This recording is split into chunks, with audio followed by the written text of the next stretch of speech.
So we have to become a master in all these aspects, folks. And it all starts with what Donna was talking about earlier, which is making a decision and making a commitment. Now, I don't know what the real Webster Dictionary definition of commitment is, and I don't really care, because the definition that I go by are some words that were spoke by a man by the name of Inky Johnson, which is commitment is doing what you set out to do long after the mood that you set it in has left. Doing what you said you were going to do, doing what you set out to do long after that mood that you set it in has left. Meaning we got to do it when we don't feel like it. And we've all been there. But folks, it's time to take this serious. It's time today to stop playing around. It's time to become a master at overcoming objections. It's time to become a master in this business. Folks, this business, you see so many success stories and the kind of incomes and wealth that people are creating and the lives that we're all helping. All of you deserve to be a huge part of that and create and build massive amounts of wealth for yourself and for your family, so that way you can in turn help other people out and help them build massive wealth for their families. You know, and that's a really, really neat thing, to help certain people change the dynamics of their entire family tree from selling these little old final expense life insurance policies. So we have to make a commitment, folks, to become a professional. Now, what I want you guys to do is, as we're talking about all this stuff, I got like basically a framework, right? Some strategies. Now, I understand that not always everything works out 1, 2, 3, 4, 5. You know what I'm saying? Sometimes we go 1 and we go right to 5. But this is some framework to help us understand the types of things that we have to be doing in order to handle that objection properly. Okay? But what I want you guys to do is start writing down all the objections that you're getting hung up with every single day. Everyone get a pen and piece of paper, get an iPad, start typing it in, however you take your notes, start writing down every objection that you hear, okay? But next to it, I want you to write where throughout the process that you're hearing it. Right? And we'll talk a little bit more about this later, but there's a difference between someone telling you that they're not interested in the fact-finding or in the prospecting stage than someone telling you that while you're presenting or when you're trying to close them. Does that make sense? Okay? So write that stuff down and start thinking about how you handled those objections in the past. Hopefully later on we're going to be a lot more interactive than all this. So let's get into it. So there's a few steps that we have to do in learning how to overcome objections. Now, where's my sheets? Hold on a second. A little bit easier to read it. Can you guys see that little thing well enough? The little PowerPoint slide, or is it not big enough? No. It's not big enough, no. How about that? It's That's not big better. enough. I can make it the whole screen. Are you guys okay with not seeing my face? Yeah. Yeah. Prefer not to. Yeah, we're okay with that. Oh, we're Well, it's not going to be the Yeah. same without seeing your face, but we'll manage. All right, I'll try. I can maybe pop in like a little, I don't know. We'll figure it out. But this is be a little bit better this way. So step number 1, like we just said, folks, we have to commit to becoming a master. It's a decision. It takes 2 seconds. I'm not going to let anything stop me. I'm going to be a master in this business. I'm going to commit myself every single day. I'm going to work on objections. Number 2, I'm going to take responsibility for each objection. Folks, we can't be blaming the customers, the leads, your upline, or whatever the case may be, folks. We got to get out of that victim mentality, and we have to start taking ownership and start taking responsibility for each objection. Go read the book, Extreme Ownership, folks. Go read that book. It's a great, great, great book. Number 3, we have to identify where the objection takes place. Right? Again, just like we said earlier, there's a difference between an objection coming up in the beginning, then in the middle, or in the end. Right?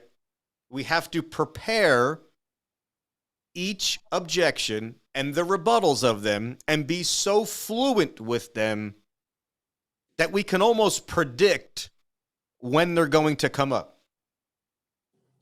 You know, that's when you became a master. We have to master each objection until we can handle each with no problem, and we have to work on them daily.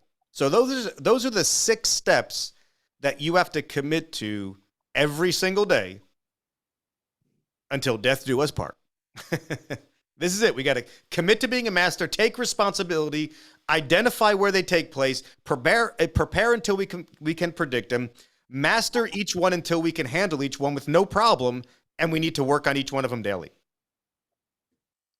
Okay? Now, there's also different types of objections.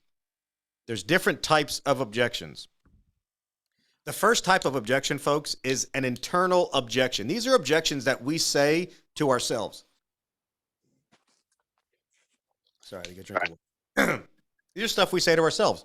This may be certain things that maybe we think it's too high, or maybe we think it's crazy that they would even take it, or maybe we think they should think about it. Internal objections. These are stuff that we say to ourselves. Then there's external objections, which are the ones that the customer says to us. Then there's valid objections. Folks, this is the objection. Then there's valid but, meaning this is the objection, but it's not going to keep the buyer from buying or closing. Okay? Then there's invalid objections, which is not the real objection. And the downside, folks, is that is usually the one that we get stuck on, and that's usually the one that we end up handling, the invalid objection. And then the last one is the unspoken one, the one that we actually never heard, the one that they never told us, the one that we never got to. So those are the different types of objections. Okay, and again, we're just setting some framework, guys, to what an objection really is, the different types that they are, and we're also going to get into how to, have a systematic approach in how to overcome them. Okay? Here's one secret that I'm going to give everybody, is you are the creator of every objection, and you must take full responsibility for each objection. We're the creator of every one, folks. There's some truth to every objection, and there's a lot of truth to every objection that we are unable to overcome because we feel that there's some validity in what they're saying, because that's the way that we think. Folks, you got to get out of thinking that way. We are the creators. Secret number 2, and this is a big one, folks, is the most dangerous objection is the one that we never hear. It's the unspoken one. Because if we don't know what the real reason why they're not moving forward or why they're choosing to not make a decision and they're so hung up and I got to think about it or whatever else the case may be, how do we possibly have a chance to overcome those objections if we don't even know what it is? Number 3, most objections, folks, are just complaints and they should never, ever, ever be handled. Folks, give me an example of a complaint and it's not an objection. It's too expensive. Too expensive. Bianca, I agree with you. And today, most things are too expensive. And I'm moving on. I'm not letting that be a blocker. What is another complaint that's not really an objection? Anybody have another one? Everyone keeps calling me about this. Mm-hmm. Could be. They're just complaining. They're just complaining. We move on. Don't make a big deal of it, because what happens, folks, when we make a big deal over something that's just a little complaint? It amplifies the complaint. we're validating against something. Yeah, it It amplifies becomes it. controversy. Most importantly, folks, we're creating something that's invalid and we're making it valid. Something that doesn't really matter, we're making it matter so much. We need to start, folks, handling every objection that you hear as a complaint until we can further validate if it's actually an objection or not. Does that make sense? Treat every objection as a complaint until we can further validate it. So we just ignore it. We let it roll off our shoulder. We move on. I got you. No problem. Next. I'm not buying anything today. I know. Next. And we just move on. I never do anything I don't make rash decisions. I understand, Ms. Jones. And I would never rush you into anything. Next. Keep going. You understand? Number 4, an objection, folks, is never a reason not to close or to stop working the deal. Folks, we object to things on a regular basis, but that is not a reason to stop pursuing a customer. Guys, objections are good. Let me tell you that. You're going to think I'm crazy. Objections are a good thing. Because that means that there's some concern, there's some things that we have to address and make more clear for that customer, right? It actually will, the more they object and the more you handle their objections, you want to know that this is like actually better for retention? Do you guys understand what I mean? But the more that they object and the more that you handle and address their concerns, the more likely that that piece of business is to stay on the books. Number 5, folks, there's only one objection. True, valid objection. There's only one. There's never, ever, ever more than one. There's only one, I promise you.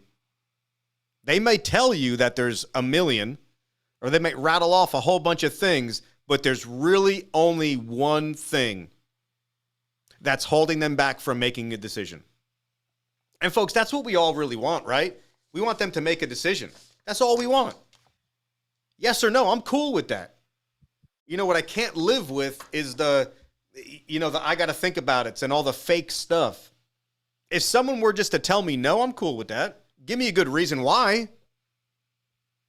Give me a chance to give a little bit more clarity on it. But no, I'm cool with no. I'm much better with yes, but I'm cool with either way. What I'm not good with is that gray area in the middle, the I don't knows. That's what I'm not good with, and that's what I'm never, and you guys can never settle for. We need to help them make a decision. Regardless of what that decision may be, our job is to help them make a decision, yay or nay. That's why we got to do all these presentations every single day, right? That's why we got to do 15 presentations at minimum to have a chance to win. I've said it before, guys, we got to lower our closing ratio, and everyone thinks that I'm crazy. Well, I am a little bit crazy, but y'all know what I mean by that. We gotta operate at such high levels of activity that all this stuff just doesn't matter. Like, I just want to get somebody to make a decision. That's what I want. Okay. Anybody have anything they'd like to add? Any of the managers have anything that they'd like to add about what we discussed so far, or anything on their own before we get into the actual steps of how to overcome objections? This is very good, Douglas. That's all I can say. It's really, really good. And we need to pay attention and really apply it, because this is really good. So, Ramon, let me ask you a question. I agree with you 1,000%. Why do you feel that this is very good? Well, what is our business? It's all about dealing with objections. And if we know how to handle them, if our voice, our physiology doesn't change when we're talking to clients, we'll be just fine. This is what we do. We're in sales. So that's why it's important, right? It's about building rapport, dealing with objections, and moving on and closing the deal. Very important. See, folks, we can't just settle with single little answers. And I did that to Ramon to prove to you guys some things. Is we always got to get more information. We need information overload so we can decipher things. So Ramon said that this is great. Okay, why? You know, and I'm going to explain a little bit more about this as we go through these couple of steps, but we can't be scared to ask questions and why, and tell me more, and tell me more. And that can't be it. The first thing that we have to do, folks, is, did you want to say something, Keith? Oh, I'm sorry. I didn't mean to cut you off. Oh, go ahead, man. Good morning, everybody. And you really brought up a good point right there, because sometimes that's how that's how our customers answer us, you know, with the questions that we ask questions that require a simple yes or a no, or a blank response. And so many times when we go into these presentations, we're going in starting a fight with the questions or the things that we say. You know, we're so used to handling rebuttals. It's just like a person who's in an abusive relationship. You know, you just expect, you know, an argument to happen. But if we go in diffusing the situation from the beginning, you know, being that person that, you know, asks the right questions. And I think when we start asking questions rather than pointing the finger saying, we're Senior Life, we're the #1 final expense company there, we got legacy, you know, we can beat anybody's funeral costs, you know, we can do it, and we're pointing the finger at this person, and not once have we ever asked the question, you know, what they need or what they want, or why are they feeling this way? How did this make you feel? You know, asking questions that people can be able to give us a response, that their response can even answer their own questions. You know, it's kind of just like if we're in therapy, you know, and the therapist is asking us questions. Well, what ticks you off? What makes you angry? And you have to, you know, you're not going to sit there and say, I don't, shrug your shoulders and I don't know. You're going to tell that therapist, you know, what ticks you off, what makes you angry. So when we ask the right questions, you get the right responses without the arguing and everything that's going with it, because we allow this person to express what they need.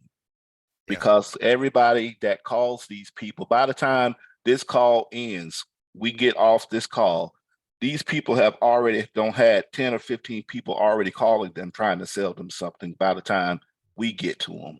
Yeah. So these people are already on auto response of hang up. I'm not interested. No, don't call me back. Take me off your list, because their work day starts at 8 o'clock, you know, when the phones start ringing. So we have to be mindful of, that's why we have to be different on our approach, you know, from the beginning, and being different.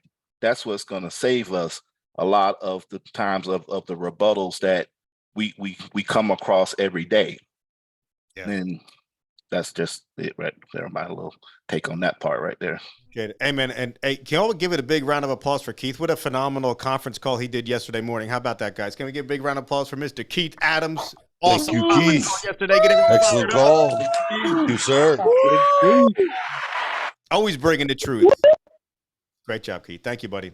Thank you. So the first step, folks, God gave us 2 ears and 1 mouth so we can listen more than we talk. The first step in overcoming an objection is to listen. And I'm going to break each one of these down just a little bit. The second thing is to acknowledge it. The third thing is to isolate it. Fourth thing, determine if it's valid. And number 5, close it or handle it. Listen, acknowledge, isolate, determine if it's valid, close it or handle it. And again, like I said earlier, sometimes you're going to do number 1 and 2, and you might be able to skip just to right to number 5 and make that sale. You know, sometimes we got to hit them all, and maybe we got to go through them all again because new stuff come back up. You understand? But this is the basic framework. Now, folks, I will say there's other ways to handle an objection. But I think this is pretty generic in a good way. Right? But if we listen to that objection, we take the time to hear them out, we acknowledge it, we isolate that to make sure that that's the only one, and then we determine if it's valid or not, if it's the real deal or not, and then we close it, and then we talk about it. It's really that simple, folks.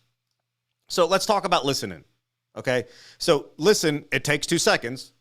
You know, you can't see me right now, but all I'm doing is I'm pretending like I'm turning my ear to the microphone. I'm listening. It takes 2 seconds. And the types of responses after they're done talking is let me write this down. Please tell me more. I got it. What else? Thanks for sharing. Tell me more. Tell me everything. You know, let them empty the bucket, so to speak. What else? Like guys, folks, and what y'all need to be doing, and I see too many people walking around, but at their desks, and they're not taking specific notes on every customer. They're trying to remember stuff. And you'll take notes. I would ask for permission. Miss Jones, do you mind if I write some things down as we talk here? Oh, no problem, sweetie. Okay, great. And you know what that does? That gives you time to process stuff also and think about the next thing that you're going to say. You know, you want to be quick, yes, in your responses, but we also need to take the time to think before we talk. So we write everything down. We have them empty the bucket. Tell me more, tell me more, tell me more. Who wants to role play this listening section real quick? Little role play, quick. It's the easiest part. If you're nervous about talking on camera, folks, this is the part to do it because it requires no skill. I'll do it, Doug. Yep, I should. There you go. Chet and Mark. Mark, I think you unmuted. Did you unmute on Yeah. purpose? You wanna talk? Yes, sir, I did. Okay, Mark. So I want you to give Chet an objection, anything. Don't matter what it is. Chet, I want you to listen and just kind of go through that tell me more deal. All right, Ched, right? Is it Ched? Chet. Chester. Chet. All right, Chet. Yes, sir. So I like the information, but I think I want to just hold off and talk about it to my daughter. That's fantastic, and it makes perfect sense to me. If I was in your shoes, the roles were reversed, I'd want to talk to, my daughter as well. But tell me just a little bit more. When you talk to her, if she was going to object to any part of our conversation today, what do you think she We're a would little too object far to? ahead of ourselves. We're just listening here. Okay, sorry. I got it. Mark, let me write this down. Anything else? Tell me more. I appreciate you sharing that with me. Tell me more. Tell me everything. Okay. I appreciate you telling me that, Mark. Tell me more. Tell me more about what your thoughts are. Well, she make a lot of these decisions for me. I don't really make these decisions on my own, and she handles it all. So I think I want to talk to her. I completely understand. What else? Well, you would have to call her.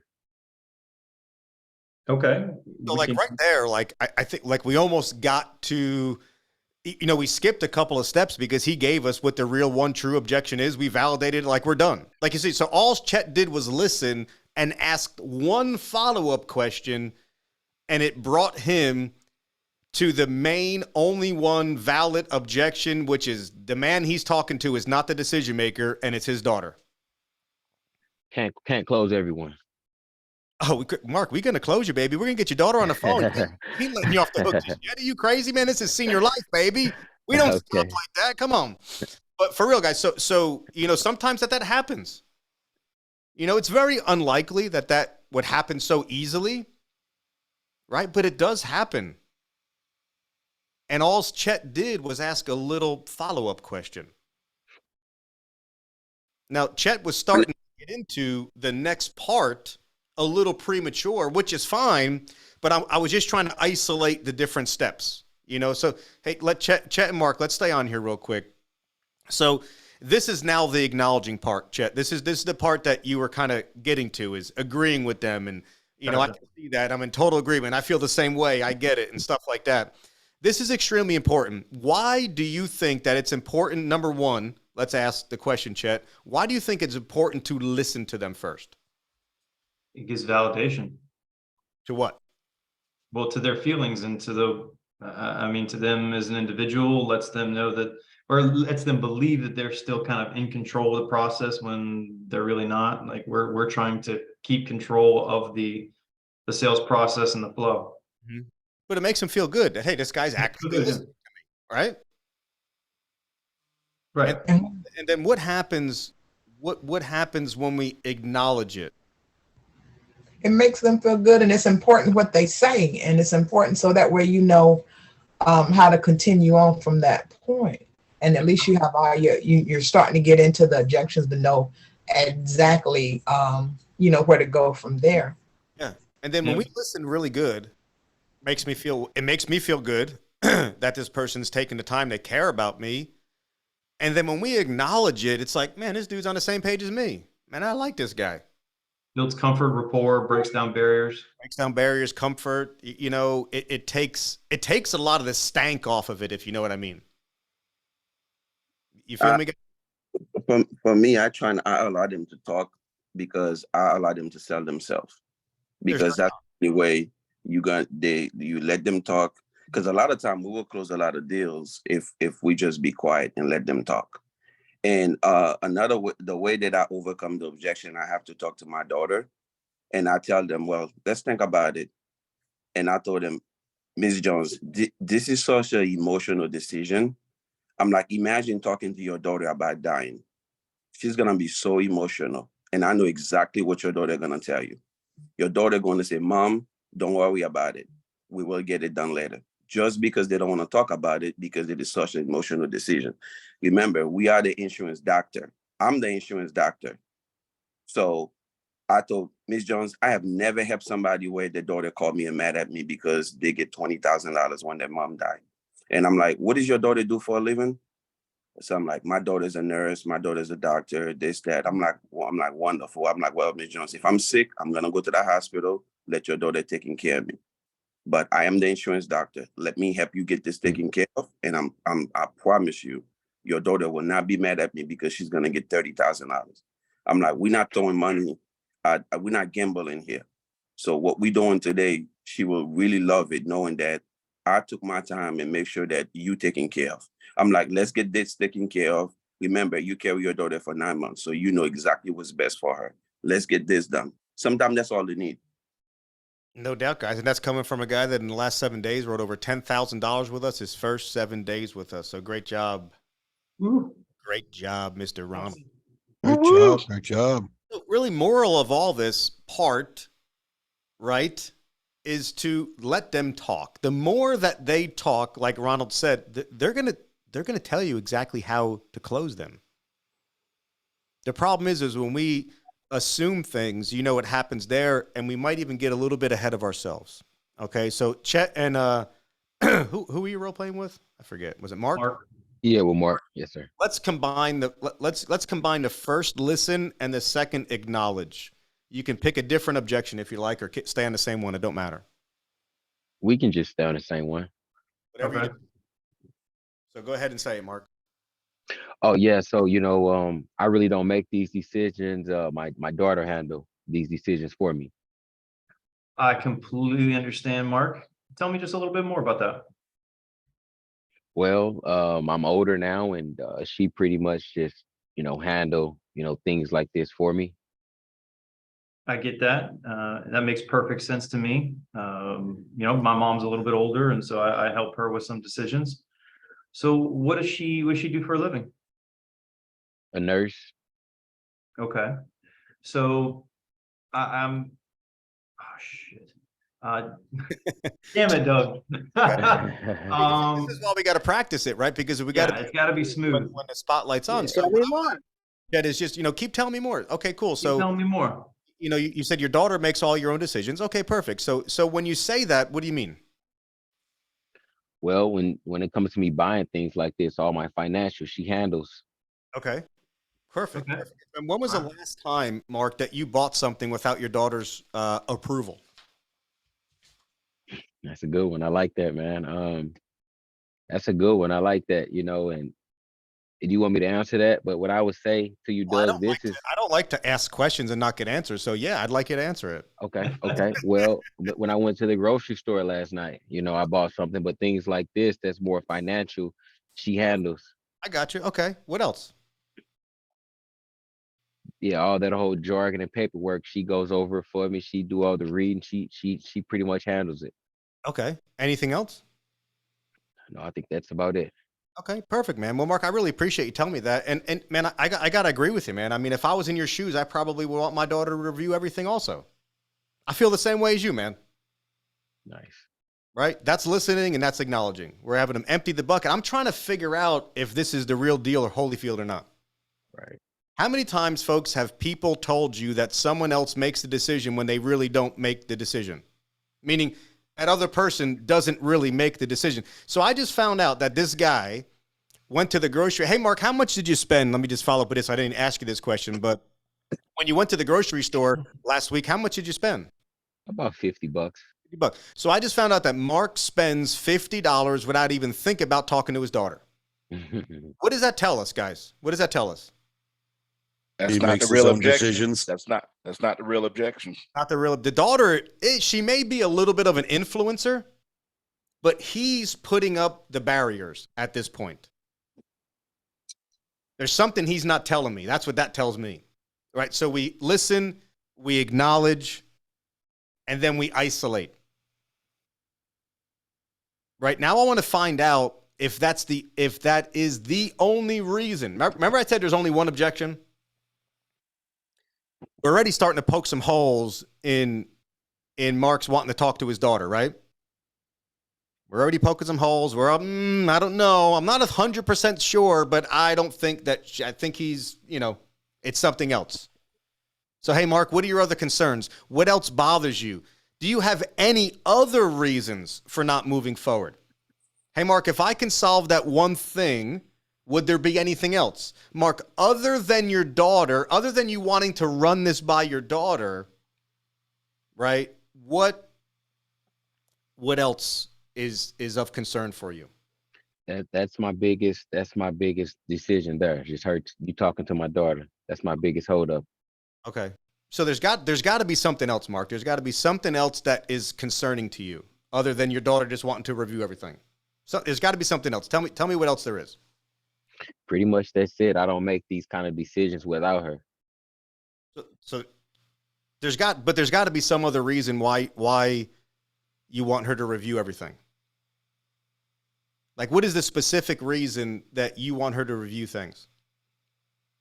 I don't do the whole legal jargon. I don't read over it. She pretty much handles all of it for me, all the financials. Okay. So if there was something, if she were to object to this, Mark, and say, you know what, no, what do you think she would object to? That's a good question. I'm not sure. Do you think she would object to our quick 24-hour payout? I don't think she would object to that. No, sir. Do you think that she would object to all the plan's features and benefits, the fact that the payment never changes? You think she'd object to any of that? No, it's not that. It's just she would just have to go over it for me. I got you. But if she were to object to anything, what do you think she'd object to? I'm not sure. You would have to ask her. Okay. So what am I finding out? If it's valid, if what I'm saying is really the hold up and hang up. Other than you, Mark, guys, what do y'all think here? Do you think that we're on the right objection? Do you think that the daughter's really the issue, or is he playing games? I think he doesn't trust you. I think the daughter is the issue. The daughter is the issue. Daughter's the issue, because I'm digging. And when you get to this point, guys, what you also have to understand is sometimes that, like, it might get a little hairy. It might get a little hostile. They might get mad at you. They might get frustrated with you. Mm-hmm. But I'm pushing buttons and touching nerves because I'm trying to find out, number one, is this the right objection, and is there any other concerns? So what if Mark, or let me switch to somebody else. Who's unmuted here? Keith. So Keith, let's stay on that same topic, but change change what you say. Let's try to not get so hung up on the daughter side of things. So, you know what I mean? Yeah. Give me some different answers. So if I were to say, okay, Keith, so other than, you want your daughter to review this, what are your other concerns other than that? Well, I really got to get my, because I'm on a fixed income, and I got some other bills I really got to get caught up on. Gotcha. And so like I just want to like just wait, to next month and to see what my budget gonna be like. Gotcha. What else? Yeah, because I just, I'm on a fixed income. I only get like $990 a month. They say they're gonna give us a raise, but by the time I, pay my bills and put food in the refrigerator and and buy my cigarettes and stuff, and I don't have but $70 to $80 left over. So other than the financial aspect of the things, Keith, what else is concerning to you? Well, that's about it. Just want to make sure I can be able to, because ain't no need to take this out and I can't pay for it every month and lapse. So there's no other reason holding you back right now than the financial aspect of things. Correct. Okay. So Keith, my job is to make sure that you can afford this plan even on your worst month. Is that safe to say that that's what you want also? Yeah, because I don't want to take it out and in 2 or 3 months down the road, it lapses. No doubt, no doubt. So, Keith, you know what the best kind of insurance policy to have is? I guess you need to have one. Well, you do, but what do you think the best kind to have is, though? I don't even know. The one that's in force and active when you pass away. That's the best one to have. The one that's going to do its job and pay out to your family. Isn't that right? Yeah, that's true. And the only way, Keith, that we can make this happen is by making sure that you can afford it even on your worst month. Keith, you're 72 years old. You've been on fixed income for quite some time, haven't you? Yeah, been a while. Been a while. And you know exactly how much money you have coming in and how much money you have coming out. Yeah. Are you having your worst month ever this month? No, this ain't the worst month. Okay. Well, Keith, I need you to be able to afford this even on your worst month, and that's what you need also. Isn't that right? You're right now, because it'll be a mess if I die here. And, if it's hard for me, it's going to be, definitely hard for them to have to come up with it. Mm-hmm. So, Keith, do you agree with me when I say that there's a difference between what people want, what you would want, what you need, and what you can afford? Yeah, because I guess you're going to get what you really want anyway, no matter what it is. So, Keith, we're looking at this policy for $80 a month. Let's be honest with each other, man. It's safe to say that that's a little scary. Well, is that the lowest I can go? Well, I'm going to get to that point, and we can go lower. And, Keith, if I were to put something together, I always like to go in half, guys. Around $40 a month. Is that manageable, Keith, now, or is that still outrageous? No, I can handle, $40, $50. That can, I can handle that. Okay. Well, Keith, I got two more options for you here real quick. I got this $43 a month plan. It covers $6,500. And then I got this $52 plan that covers $8,500. Which one of those do you want to start today? And I still get all the other stuff you told me about? Everything. Well, let me do the $52. Okay. Perfect, Keith. Well, I'm going to do some tidying up here. While I do that, go get your checkbook, okay? All right. I got it sitting right here in front of me. There we go.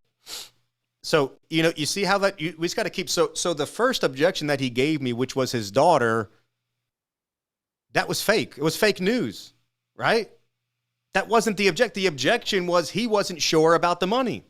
and I know I got a little ahead of myself here, is figuring out whether it's valid or not and what's the real objection, the real concern. There has to be something else. When you say that, what do you mean? That little thing wouldn't keep you from protecting your family, would it? And this is kind of where it gets a little, again, hostile. And then I just kind of rolled right into handling the objection with Keith, because he just kind of flowed and I went with it. It felt good. You know what I mean? So, hold on, whoever's doing dishes. So you guys kind of see how it's a flow, but we gotta hang in there and ask a bunch of questions, because guys, we're getting killed with a bunch of objections. But all the objections that we're hearing are not real, active, or valid concerns. But you also didn't back me in a corner. You asked questions. Correct. Did I make it easy for you, or did I make it difficult and tough for you? You made it easy. You didn't, and make me feel some type of way by saying, what you mean? You can't afford $60? If you stop, you put them cigarettes down, you can afford it. You open it. I didn't have to go there, but that was coming. I had that one in my back pocket, because if you said, well, I got to buy my cigarettes, if you didn't move forward, trust me, I would have guilted you into that one with smoking cigarettes. I'll never forget. There was one time I was in this trailer park in Davie, Florida. This guy was smoking a pack of cigarettes, 2-3 pack, whatever. He was smoking like a fiend. And I told him, I said, if you pick up the phone and call your granddaughter right now, because he was giving me the whole money deal, and you tell her that you smoking cigarettes is more important than protecting her, I'll walk out this door, no problem. Smokers are easy to close. Smokers are easy. You got that little ammunition you can give them, But let me get back to this, here we go. This slide. I'll just leave this kind of this one up here real quick. You got me in this house smelling like cigarettes. Oh no, you getting this policy. Yeah, right. So, folks, we just gotta remain calm. Always. We gotta know, again, remember I said that there's only one objection. The most dangerous one is the one they didn't tell us. And in this case, if I didn't press a little bit more and ask Keith, what else, I would have been stuck on handling and calling the daughter. And folks, let me ask you all a question. How does that typically go when you call the daughter? Usually not that good. Not good at all, especially when the daughter is running things. Yeah. Well, they're not running anything. But even like Keith was saying, I believe it was Keith that was saying, is that no one wants to talk to their mother or father about dying. True. You don't need to worry about that, Keith. I got you, Dad. Don't worry. We'll take care of you when you pass away. All that stuff you're going to get. All that stuff. It's never a good thing when we bring them in. And the biggest reason, in my opinion, why it's never a good thing is because they're not really the decision maker.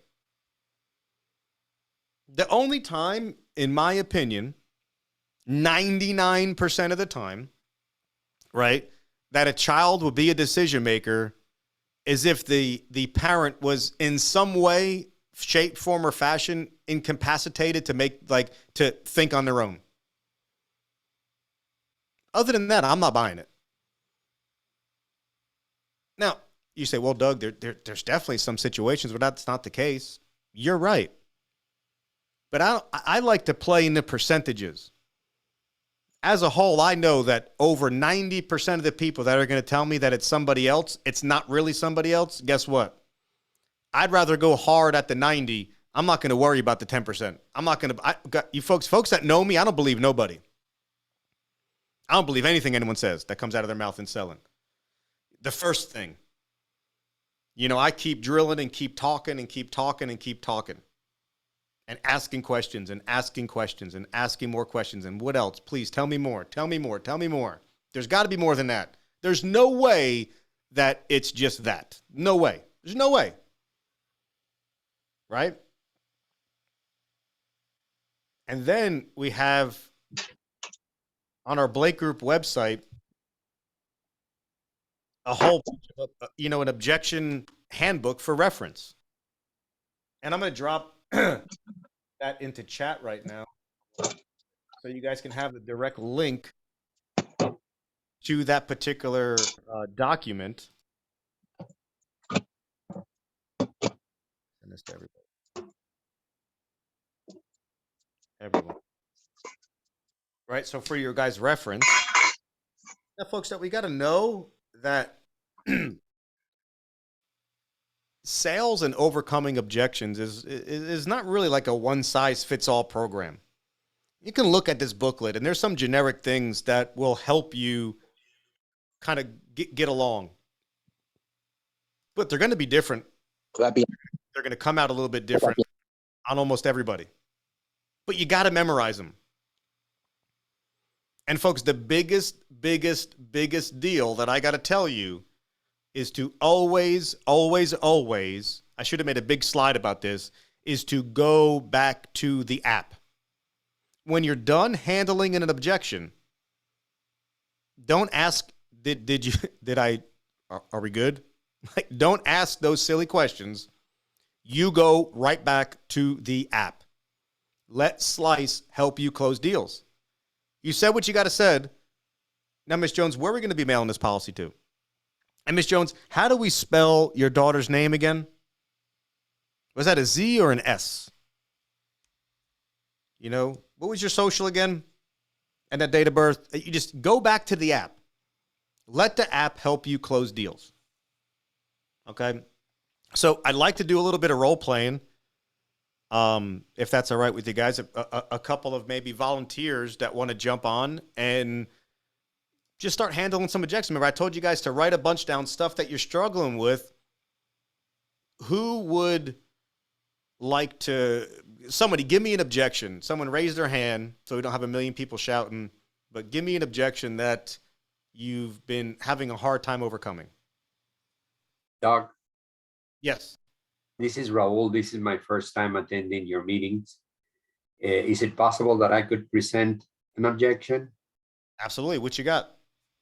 I tell you what, the objection would be, I would like to first find out about the cost of the, not only the funeral, also the cost of the land or the place where they're going to put me to rest before we do anything. Okay. So you'd like some more information on how much it actually costs to have a funeral and bury you? Correct. Okay. Who wants to role play with Raul and help him overcome that objection? I can role play. What are we role playing? So Raul says, hey, Donna, you know, I like everything that I hear so far, but what I would really like to do some research to know that how much funerals cost in my area and how much is actually going to cost to bury me. Something like that. Yes. Raul, I completely understand how you feel. I would want to know how much it costs too. You got to listen. You got to listen. What else? Anything else? Remember, listen first. Okay. Is he gonna? Oh, so go ahead, Raul. Okay. I tell you what. And my brother recently died. I had to go to Miami. I live in Fort Myers, and you know, I mean, I got the opportunity to speak and get some information there. And the cost for the funeral was $2,200, and the cost for a double niche is in the wall, it's not in the ground, was $14,000. But I need to find out about my area, not Miami, because Miami would be too far away from me. Okay, well, I understand. I'm so sorry for your loss of your brother. Thank you. You know what I understand.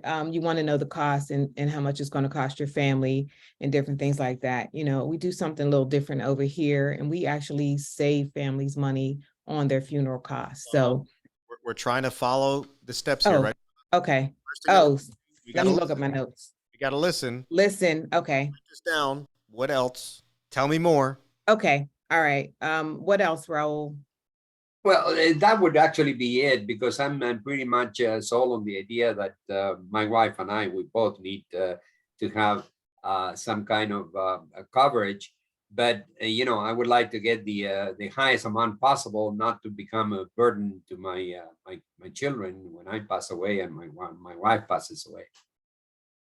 Okay, I get that. I get that.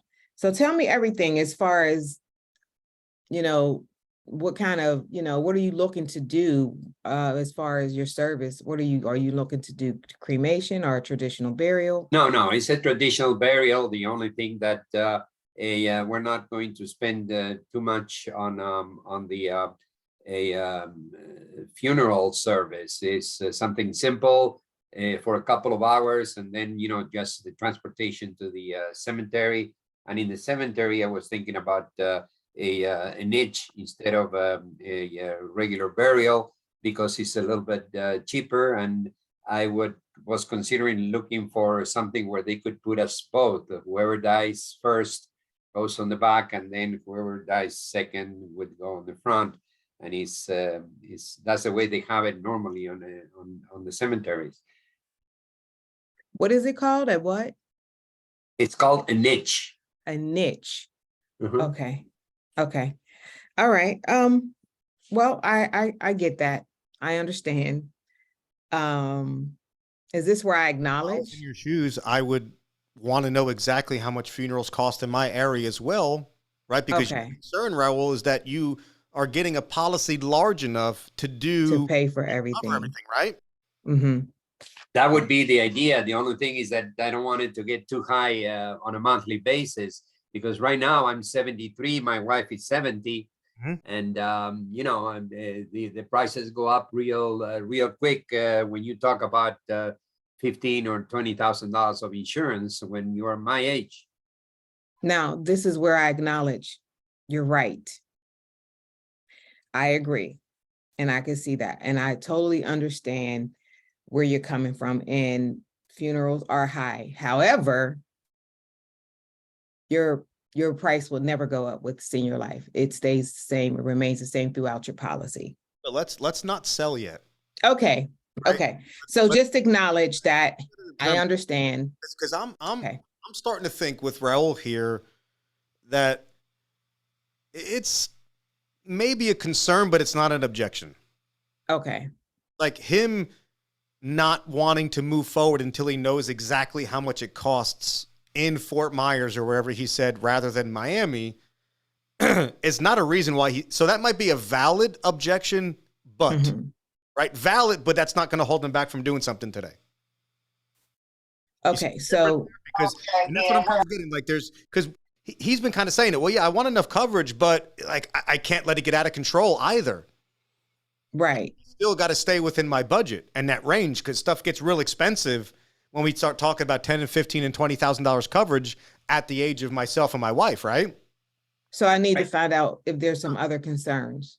Well, I think what it should tell you, Donna, is that's maybe a concern, but that's not the objection that's going to hold you back. That's not the objection. Okay. What you're starting to uncover by asking him more questions is that the real objection is making sure that he can afford it, right? And get him as much coverage as you possibly can for a price that he can afford.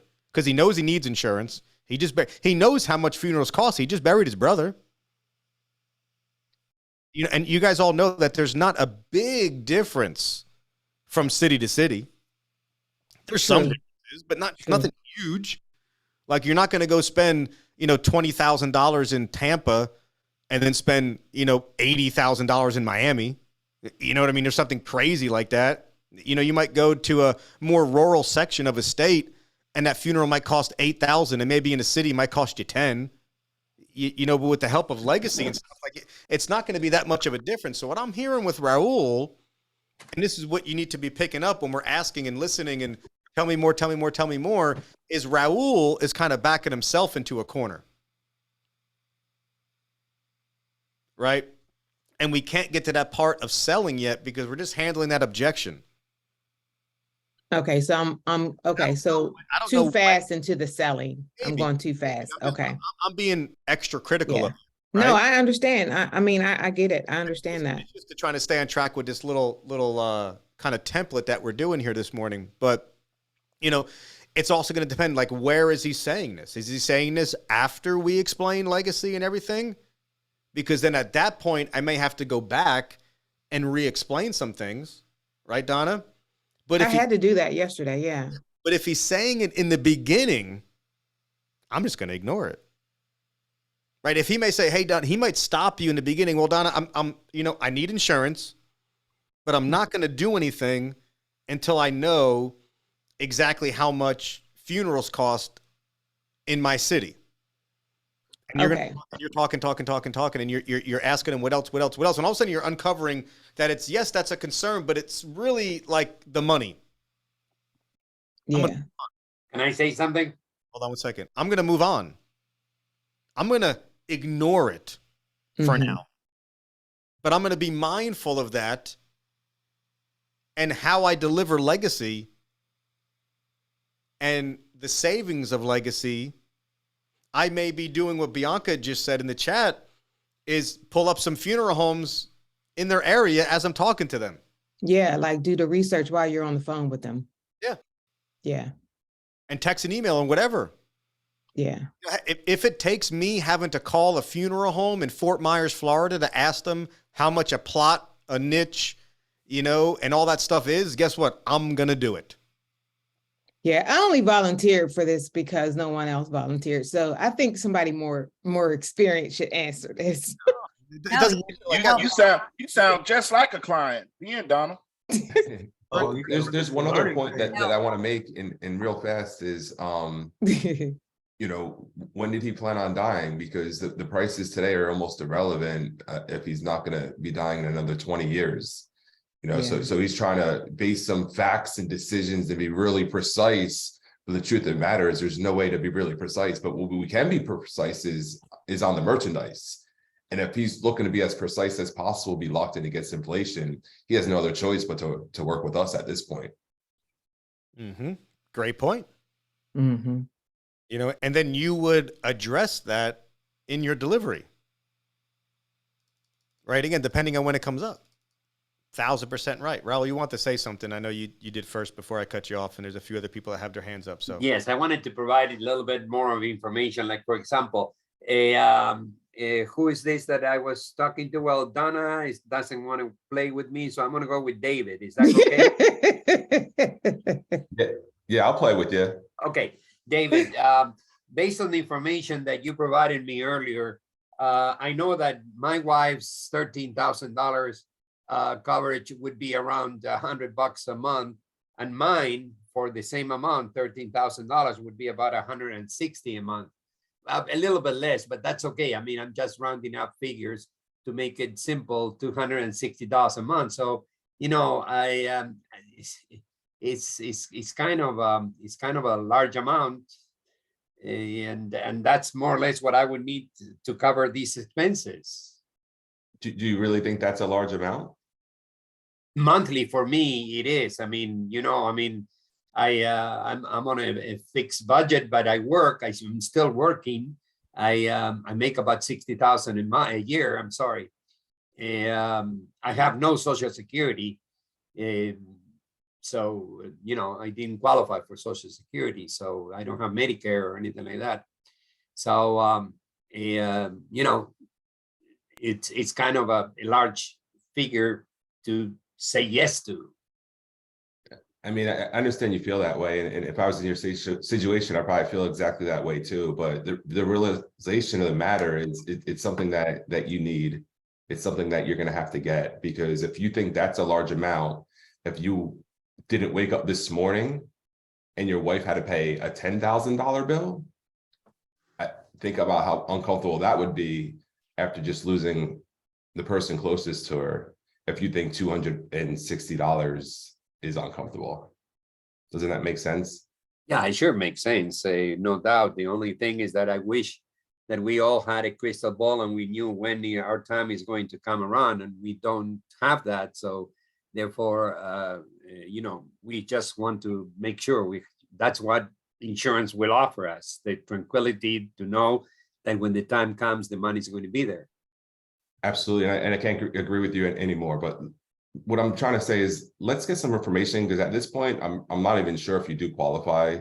So I'm just gonna go down this application here and get some more information to see if we could even get you qualified. And then we could talk about all that. So if you do Perfect. qualify, I have this as your address. Excellent. 23 West Street. Is that where you want the policy mailed to if you did qualify? That's right. Perfect. Very good, David. What did Dave do there? Well, ask Dave. What were you doing there by going back to the application? Moving forward down the sales line. That's right. I have a question. This is Hadara.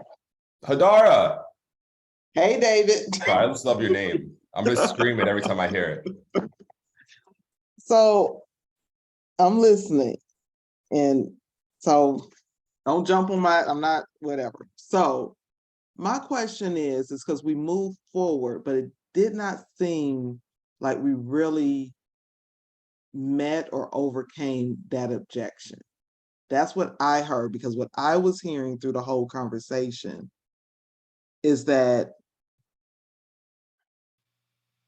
is his budget, if he can afford the $200 Yes. a month. You know, I feel like that every day I do at Amazon Whole Foods delivery.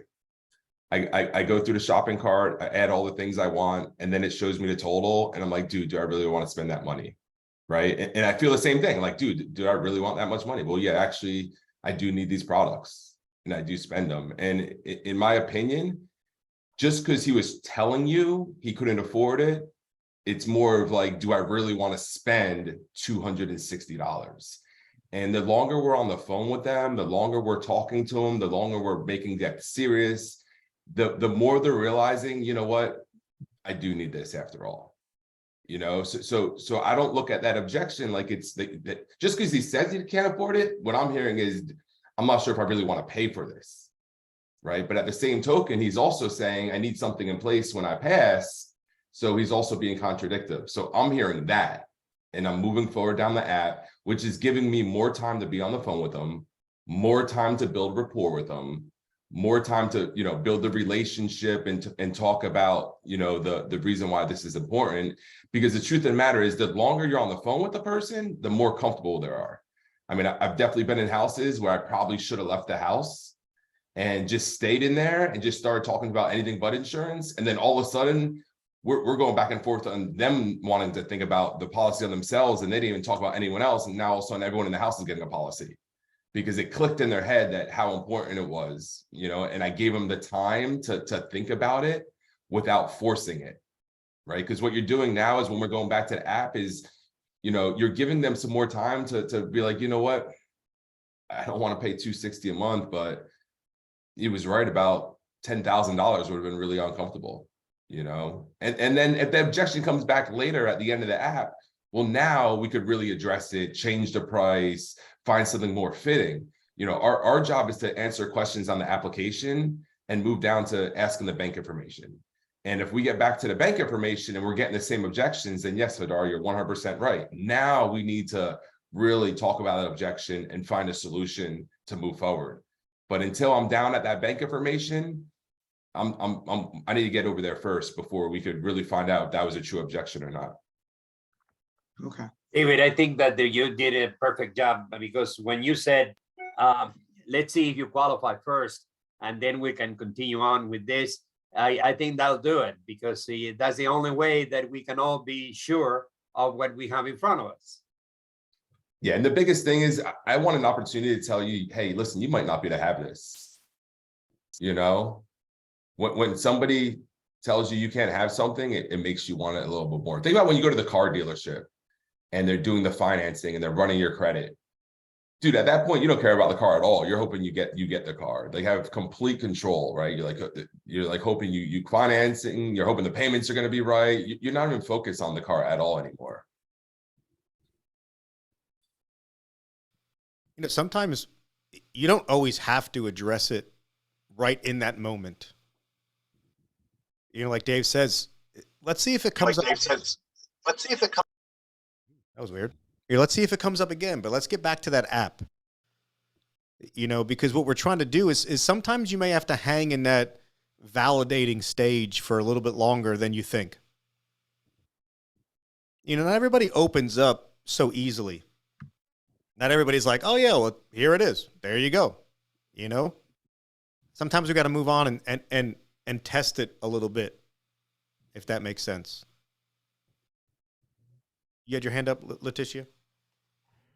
Yes, I have a client I'm really trying to get to, purchase the product. The question I have, rather she has, is she wanted to take a moment and she's well to do. She has enough money to take the policy. She actually wants it because she does want to leave more to her family from the other policies that she does have in place. She's only 59 years old, but she has had a lot of debts. So their family have a funeral home that's already in place, been doing this for years, and she wants to know, or rather, she wants to inquire of the funeral home if they will accept legacy assurance because she really think that it's a great idea to help her save money and give more to her children, her family. Yeah. How would you? Like, I'm gonna call her back. She's just very busy and her schedule's hectic. How would you finish that conversation or finish up the application process with an individual who may come back and say, well, the company's never heard of legacy assurance, and we're gonna go with what we got because this is what we've been spending for years for our family because they're Gotcha. rooted there. What does your initial instinct tell you to do? Just again, just to call her. I'm calling her back. She's a good friend of mine. And just to let her understand that, even if you do work with this individual, this is how I wanted to approach it. Okay, let's hear Our it. products are approved by all funeral homes, and our advocates negotiate on your behalf, to make certain that funeral homes that you would like. I'm sorry, I'm trying to figure this out. Would definitely work with you and work with our merchandise that we have through Legacy Assurance. Now, if you allow us the opportunity, we can get that information for you. But in the meantime, I still think that if you get yourself signed up, complete the process that we started, what I think is that you'll have things in place just in case, because anything can happen at any day. And we just want to make sure we have something lined up to assist us, because you said you wanted to save, correct? Mm-hmm. I don't know. So do you think that would satisfy her itch? I'm not certain that it will satisfy her specifically. Concern was what? I do know that she loves me and she'll do most things that I say. She has in the past. So that's the only thing that is pausing our continuum. Can I ask a quick question, David, in regard, Mr. Blake, in regards? Hold on a second. Sorry, I just want to try to. I'll get to you. I promise. So, her biggest concern is what? Remind me again. Just making certain that the funeral home that they specifically, all her family has gone through, will they take Legacy Assurance merchandise and work with the advocate? What else? That really is it. That's all. You're 1,000% confident that that's all. For her now, it's not the money. It's not. Her biggest concern, the one thing that's holding her back, is her not knowing or being confident that her funeral home that she and her family used forever will accept and deal and work with Legacy. Yes, that's the only question she says she wanted to go check out. That's so it. let's just say, what do you think that conversation is going to be like? Hey, Mr. Funeral Home, this is Doug Blake. You know our family, the Blakes. You embalmed all of my family and blah, blah, blah, blah, blah. Hey, I'm looking to get this life insurance policy with a company called Senior Life. And they got this company called Legacy Assurance that's going to provide merchandise at a very discounted rate. And they're going to negotiate all the costs with you. Will you work with them? How do you think that call is going to go? To tell you that I don't know. I never been that route before. Let me ask somebody else. How do you think? We ain't accepting anything. You got to get everything out of here. No, we ain't gonna do that. Yep. I never heard of Legacy. Yeah, that doesn't. Never heard of nothing like that. We don't use Legacy. We don't use that. Yeah, we don't know what that, like, that's all you're going to hear. It's good. That person's going to hear a whole bunch of nonsense. What you have to remind them of is something called, what Bianca put in the chat, is the funeral rule. Bianca, you want to remind everybody what that is? So it's basically a law FTC rule. put in place by the 1984. Federal Trade Commission. Hold on, guys. If you guys can all mute yourself and give Bianca a chance to talk, guys, this is very, very important. So please mute your phones if you're not Bianca Menard. So it's a law put in place by the Federal Trade Commission that states that by law, the funeral home has to use merchandise through a third party. It states a few other things too. I'll put the link in the Blake group. But by law, they have to use the merchandise. They can't charge you extra. They can't refuse to use it or refuse the business or anything like that. So by law, they have to accept the merchandise. And is that, and that's like, what happens if they don't follow those rules? They can be fined up to $10,000. So if we, and this is the type of stuff, folks, that's extremely, extremely, extremely important for us to know. We got to know the rules. We got to know, you know, one of the first things that I did when I became a final expense life insurance agent, I was a little bit younger, about 12 years younger. I had hair. I didn't have a gray beard and all that stuff. So I looked like a kid. And I went to a funeral home and said, hey, I go to Broward Community College right down the street here. I'm doing a paper on what families go through when they pass away. Can you please walk me through the process A to Z? And I learned everything that I needed to know about funerals. And at the end, I told them, well, listen, guys, I got to tell you, I lied to you. I'm not a student, but I'm a new life insurance agent. I just didn't think that you talked to me if I told you why I was really here, but I really appreciate it. And I took a bunch of their cards and I promised them that I'd refer as many people to them as I could. And they were real nice about it.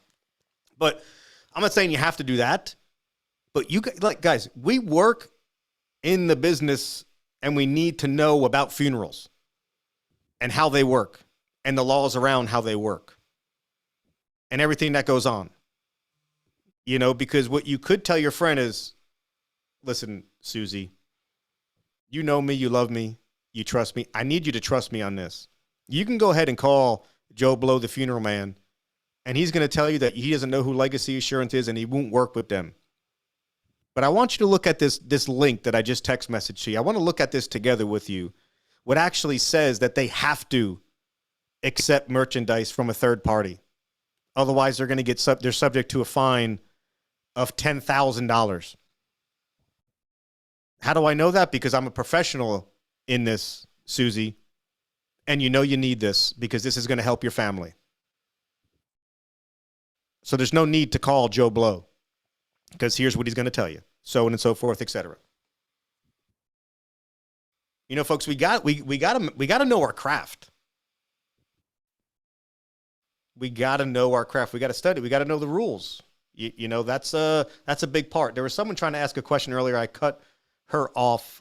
If we can get back. Mr. Blake, it's me, Teresa. And I really wasn't asking a question. I just wanted to give some experience with the young lady, what she was just saying, and especially with being a family that knows the funeral company home, they've buried everyone and so forth. I can give you personal experience from when my father passed and the amount that we paid for a casket for him. And it's the same one that I see here in Legacy Assurance as well. At that time, I was not an insurance agent. However, looking and knowing, I feel a lot better, and I love the products that we have, and I know the experience. Now, family has a tendency want to always work with what they know that's true. I love what the young lady just gave us insight on because I did not know that. That's excellent. So if she needs to go and want to check to see if they will work with Legacy, well, we just got a reason why we know that there's no reason that they shouldn't. We pay, I can't even begin to tell you how much. I know at least probably $7,000 or so much, if not more. My dad's funeral was about 15 and more, you know, so it was really, Legacy really could have helped us, and I didn't know about it at that time. So I just wanted to give that input, and it was a family. Oh, with that being said, it was someone that was close to the family. My grandfather worked there, okay, but they still got the money that they were looking for because of their business. Thanks. That's all I want to say. Great information. Great information. I use that example too. I use that example because my mother's casket was about $8,000. And I use that example to compare what Senior Life has to offer as far as legacy assurance. And it does go over pretty well because I can explain it and I've experienced it. And I say, I wish I'd have had legacy assurance with me and my siblings when my mother passed, because it would have helped a great deal.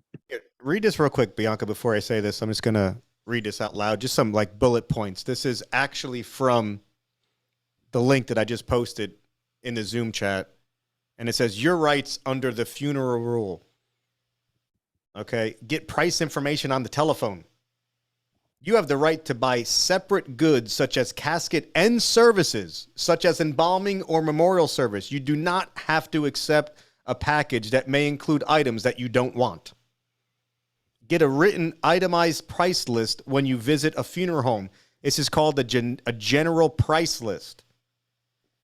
A funeral home is not allowed to charge 1 cent over what they post on their general price lists. Not $1. See a written outer burial container price list. Outer burial vaults are not required by state law anywhere in the United States, but some cemeteries require them to prevent the grave from caving in, but they're not required. Receive a written statement after you decide what you want and before you pay. Get an explanation in writing, in written statements from the funeral home that describes any legal cemetery or crematory requirements that require you to buy any funeral goods or services. Use an alternate container instead of a casket for cremation. No state or local law requires the use of a casket for cremation. A funeral home that offers cremations must tell you that alternative containers are available and must make them available. Provide the funeral home with a casket or urn you buy elsewhere. The funeral home cannot refuse to handle a casket or urn you bought online at a local casket store or somewhere else, or charge you a fee to do it. The funeral home cannot require you to be there when the casket or urn is delivered to them. Make funeral arrangements without embalming. No state law requires routine embalming for every death, and so on and so forth. So it goes on. So there's a lot more protection that, you know, consumers have than what you realize. And if you don't know all those things, you need to know them. You know, because guess what, guys? A funeral home is in business to make money. They make a lot of money. Now, if they cannot charge $1 over the general price lists, and the general price list consists of services that they provide. Merchandise is not part of that because they can't can't make merchandise, right? They're not out there, you know, carving caskets in the backyard, you know? So the things that are on a general price list is services that they offer, that they provide. So if what do you think would happen if a general price list of a funeral, because it has to be posted online, they have to hand it to you when you walk in the door, they have to be willing and able to go over it with you over the telephone. If that general price list is too high, is anybody going to go there for funerals? No, because they're going to price themselves right out of the market. So where do funeral homes make their money? If everybody is basically charging more or less the same fees, where do they make their money? I think they make their money off of getting other family members to become part of their service. So if they get you locked in, then they can get the rest of it. But on a specific funeral, merchandise, caskets, vaults, headstones, flowers, you know, all that stuff. That's where they make all their money. Urns for cremation, you know? So if we were to call a funeral home and say, hey, I'm working with this company that's not going to let you sell caskets and merchandise, we're going to do it, and you're not going to make that money, you think that's going to be a nice call or a not so nice call? Not so nice. That's their money. That's their huge. Now, listen, we're you can let them make some money. We're not in the business. We're not trying to put people out of business, but we're advocating for families. And when you advocate for people, when Legacy advocates for people, they put that person first, not the funeral home, as opposed to the funeral home putting them first. Okay? Y'all, Legacy is a lot better today than you guys thought it was, isn't it? What Legacy can do is a lot better now, right? With all them couple of little nuggets we just gave you. It's some powerful, powerful stuff, guys. It's just the fact is that nobody knows. And then here, like if you pass away, just say, I know we're kind of off on objections, but this is great stuff, you know, but if you pass away or someone passes away, you're planning a funeral, where the hell are you going to buy a casket from? Where are you going to go buy an outer container? Like you really think that people like know that you don't have to be embalmed? Or there's things that are called just graveside services that we don't have to have a 2-day viewing and this, that, and the other deal, and flowers that you can get your own flowers, that you don't have to pay, you know, $800 for a casket spread or whatever the case may be because they made it so convenient that they'll do it for you. Folks, they mark up everything that they do. You could just go to the florist and do it yourself. But who wants to do that? Nobody. That's why Legacy's here, guys. And one more thing, Doug, real quick. With all that planning, and it's not just financial burden, folks. It's emotional burden. It's everything. It's all the burden. So they can do what they got to do, which is to be there for each other and not get caught up in all the business side of things. What's up, Rusty? Oh, so one other thing, you know how more families are actually being cremated now than ever before. So this is where the wish team comes into play. So funeral homes in the last 10 years are being reinvented in terms of different ways to generate revenue as opposed to the merchandise, because there's a fraction of people now being buried than cremated. And most of the profits are in the merchandise, primarily in the casket. So for those who are wanting to be cremated, they're doing other things to generate revenue, kind of like having a celebration of life, or we can do a PowerPoint video. We can do the deluxe package. We can do, we can rent out this room and we can have a buffet, and anything that they can do to play off the emotion while families are more vulnerable to emotionally overspend. This is where that wish team comes into play. It extracts all that. So instead of the families emotionally overspending, and we all know that funeral homes are in the business to make money. The more money that the family spends, the more the money that the funeral home is going to make. So instead of your family emotionally overspending and dealing with a funeral director, when you just want a basic direct cremation, when you die, family just calls Legacy. They speak to the wish team. They're going to step in. They're going to be big brother and be the liaison between the family and the funeral home. So instead of your family emotionally overspending and being taken advantage of with a funeral director who doesn't really have your family's best interests at heart, the wish team is basically going to get these funeral homes in a bidding war against each other, trying to earn your family's business. Therefore, it's going to save your family even thousands of more dollars in the long run. How do you like me now? Yep. 1000%. What's up, Emily? You had your hand up. Hi, good morning, guys. So this is my first time attending this meeting. I do want to tell you, I come from selling life insurance from State Farm. We do have like a life final expenses, but it's not nearly good as what I heard here in senior life. It's only a $10,000 policy, and yeah, the price never changes, but that's all it has. Mm-hmm. So what we have here, I think we just have to use all the information that we have, that you guys provide. And by the way, a lot of great information in the meeting, and let people know that this is not just another product. This is not another sauce. This is something that they really need. Thank you for saying that, Emily. We appreciate that. What's up, J-Rock? Morning, Doug. How's it going? Jen. Morning, Doug. Morning, Jen. Yeah, I mean, I just wanted to like, share my experience real quick. Hey, real quick, Jen, can you remind everybody how much money you made last year? I forget. What was it? I think it was like 264,000. Say it Is that what again? it was? Hold on, I think it was 264,000. Baby. Oh, baby. All right, go ahead. Let me break out my It's okay. Go ahead. yeah, 264, baby. 264. Doesn't that sound good? You know what sound even better if it said 564, a million 64. Yes, sir. That's coming. All right. But I wanted to share, because I've actually experienced both ends of the stick. Mhm.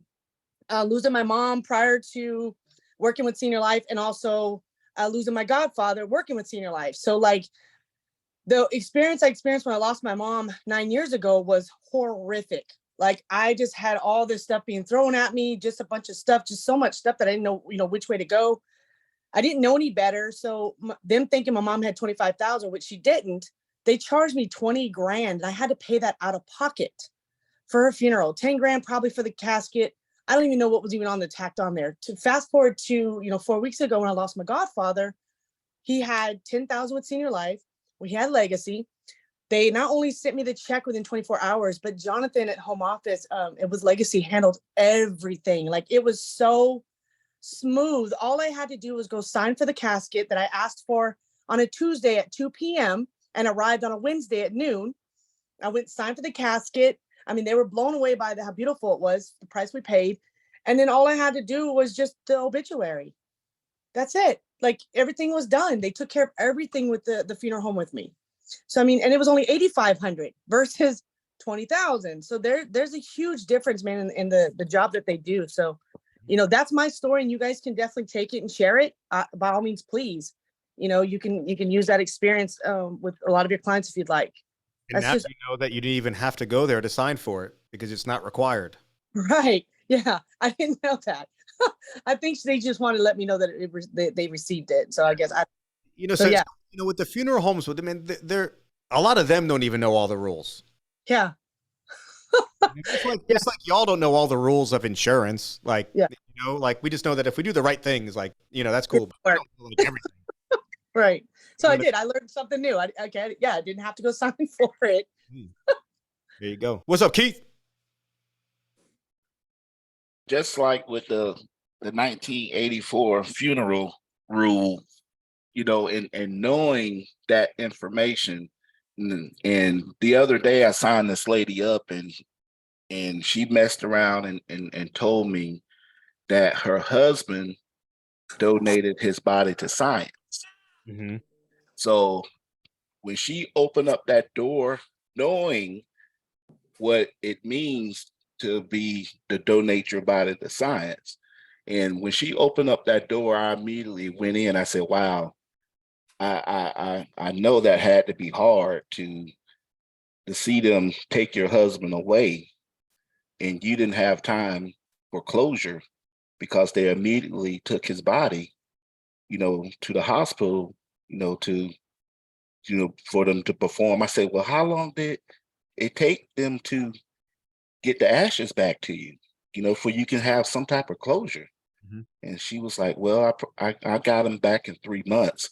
I said, wow, I know that had to be hard for you and your kids too, because a lot of people don't know. It sounds good in the living years to donate the body, but as you experienced, there's no closure. You don't have time to say goodbye because they immediately take your loved one away. And she broke down and almost started crying. Yeah, and that's why I want to get this insurance, because I don't want that to have to happen to them. I want to be cremated, but I don't want my body to be donated. And but knowing when people say that, and some folks get confused with, being an organ donor and donating the body is two different things. But when a person is truly donating their body to science and all the paperwork has been filled out and everybody agreeing on it, there's no closure in that. You don't have time to say goodbye because they're taking that body away immediately. Mm-hmm. Yep. Thank you, Keith. Hope I pronounced your name correctly. Giokima? Is that right? Good morning. It's Jakima. Thank you. Yes. I just wanted to say two things about what we were just talking about. One, I wanted to thank you. I think her name is Teresa, for bringing this subject up, because as agents, it helps us in our personal lives. but then it'll also help us better educate our clients also.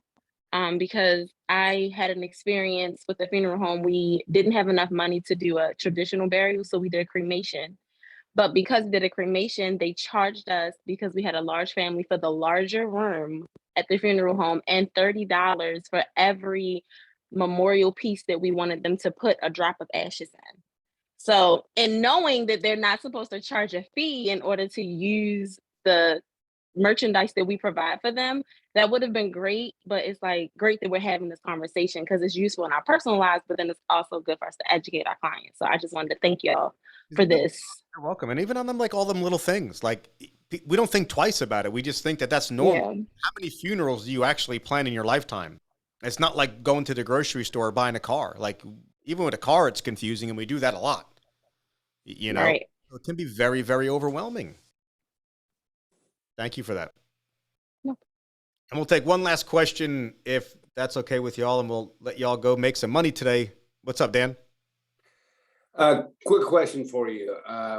On the cost of caskets, I go to parting.com and look at various zip codes. Most caskets are running on that site around $1,500. They seem to make their money in basic services, which is just profit. But have you found that the caskets are typically a lot more than $2,000 in the funeral homes? Oh yeah, and there's a lot of different types of caskets and quality of caskets that people don't know. You know, and one thing that y'all have to remember too is we're locking that price in today. They live 100 years, they're never paying $1 more, right? Now, with that being said, I don't know if you guys know much about gauges, right? Maybe you know, but it's the thickness of the steel is what a gauge is. The smaller the number, the less hollow that it is. Typical funeral homes that advertise low-cost caskets are doing 20 and 22 gauge steel caskets. We do 18 gauge steel caskets, which is a lot better. There's not many caskets out there that do other gauge caskets that are better than an 18 gauge steel casket.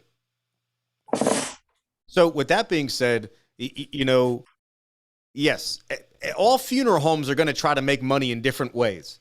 They might reel you in with that lower casket price and charge other things. And who knows if that's even a thing. Like you guys all seen cars advertised in newspaper, go buy this brand new BMW for $399 a month, and you get there and you spend a lot more than $399 a month. You know, it's what they advertise because there's no laws and rules on how they can advertise merchandise. The only laws and rules are on their generic price list or their general price list, on the services that they're providing. Okay. It's very uncommon to do, like Jen said, a 16 gauge. That's the best. You don't really see them much at all. You know, it's mainly 18. That's kind of like the best you get out there. 20 and 22 is way worse. Donna said she spent $7,000 on one, and that was 11 years ago. The higher the gauge, the better the casket. Correct. No, the lower the gauge, the better the casket. Well, yeah. Correct. The lower the number. No. Yes. No, y'all. I'm gonna have to mute you, Keith. Yeah, you're wrong. Go to the Home Depot and look at wire and look at the gauge of the wire. Keith, you better. Uh-oh. Kyle gonna get you. Look, I have You better the go sheet. get on Google. You I better go have get the- on Google and I fact have check the yourself, sheet. Keith. I have the sheet. All right, What you got there, Keith? So we'll fact check it later. Okay, let's stay on I top. already Googled it. One thing I just wanted to We'll fact check it later, point guys. out. Fact check it later. What's up, David? One thing I just want to point out, guys, is you know, okay, cool. So maybe this company.com, whatever, might have possibly cheaper caskets, lower quality or something like that. But let's talk about the realization of when somebody close to us passes. Right? You don't say, oh, you're at the funeral home. Like when you're at the funeral home, and I did this as an insurance agent, right? When I first got my license, I lost my father. You just answer the question of path of least resistance. Yeah. Right? You don't lose somebody, get asked to go to the funeral home, then walk them through their sales process. They got a sales process just like everything else. And then at the end of it, you say, well, I don't know, I'm gonna go home and check caskets.com and see if I get something cheaper. That's not something you think about or do. So that's the realization. But you do say, wait, I have legacy assurance, let me call them. That is something that you do. And I lost my grandfather recently. At the time, his casket was locked in for $1,500, even though they're $2,000 now, and it was $1,500 even, not $1,500 plus tax. It wasn't $1,500 plus shipping. It was $1,500 even. And even the funeral home, when they told me, hey, you need a casket, the cheapest casket at that funeral home was over $4,000. When I told them I'm gonna have a casket shipped, she looked at me like I was crazy. And I said, don't worry, we'll have a casket shipped here. And after the funeral, she's like, where did you get that casket from? Because there's a beautiful all wood casket. And I told her it was $1,500 and she was blown away. So just think about the realization when you lose someone close to you. You don't decide to become a bargain shopper at that time. Yeah, good point. Any last thoughts or questions, anybody? I stand corrected. We already knew that, Keith.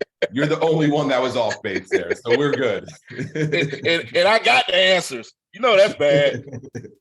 Keith, I still think you were right, man. You read the cheat sheet upside down. You're right. That's it. So stand on your head and read it again, Keith. Let us know. Here's the awesome part about this business. It don't matter because Keith made a whole lot of money last year and he's going to make a whole lot of money this year again. So it don't matter. Woo-hoo. But guys, any last thoughts, words, anything, guys? I appreciate Let's that. win. I think this went well, guys. Let's do more of these. Any suggestions on other types of like boot camps that we can do will be greatly appreciated, guys. People like myself, David, and all the other leaders, we don't know how to help you unless you guys are letting us know how to help you. You know, so let us know. We'll do one of these a day if we got to get everybody to where they got to be. So we love you. We appreciate you. Thank you all so much. Let's have a great rest of the February. What's up, Chet? Play We're Taking Over again. You want to play We're Taking Over again? I don't know if I could do that. How does that work? Let me see. Okay, let's do that. I'll see you later. Thank you. Well, I wouldn't even worry about it. I'll find, if I was you, I'll just find out what happened and just keep the government phone and say my. Great meeting. Spread out with it. South Carolina, Alabama, Mississippi, on the North Carolina, Philadelphia, Virginia. From down in Miami, where it's warm in the winter. All up to Minnesota, where it's storm in the winter. Jacksonville, Tallahassee, Memphis, holla at me. B&H-Town, Southside, Cloverland, Dad, I'm the man out in Dallas. Better ask Cali. Cat, man, crown, then spread out with it. See me, I say it, I get it.